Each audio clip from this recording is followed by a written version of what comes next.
Political news, sports news, crime news કે તમારા રાજ્યના સમાચાર, હવે દરેક ખબર પર રહેશે અમારી નજર. ગુજરાતનો સર્વશ્રેષ્ઠ ન્યૂઝ ચેનલ. મહેસાણામાં પશુ ચોરતી ટોળકી સક્રિય. શોભાસણ રોડ પર ભેંસ અને આખજ ગામે વાછરડા તસ્કરો ઉઠાવી ગયા. એક ગાડીમાં 3 તસ્કરો વાછરડું ચોરતા સીસીટીવી કેમેરામાં કેદ થયા છે.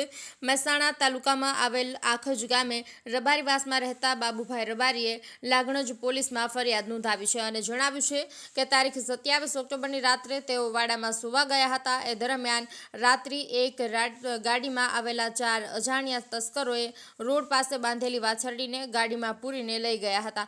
જો કે સવારે 4 વાગ્યે ફરિયાદી ઉઠ્યા એ દરમિયાન વાછરડા ચેક કરતા 4 વાછરડા મળી આવ્યા ન હતા. સમગ્ર ઘટનામાં 12 થી 14 મહિનાના 4 વાછરડા અજાણ્યા તસ્કરો ચોરી જવાનું સામે આવતા તેઓએ લાગણજ પોલીસ મથકમાં ફરિયાદ નોંધાવી છે. જો કે સમગ્ર ચોરીની ઘટનામાં ત્યાં લાગેલા સીસીટીવી કેમેરામાં એક ગાડીમાંથી 3 તસ્કરો વાછરડું ચોરતા કેદ થયા છે. જય કિશન પટેલ, અબ તક ન્યૂઝ, મહેસાણા.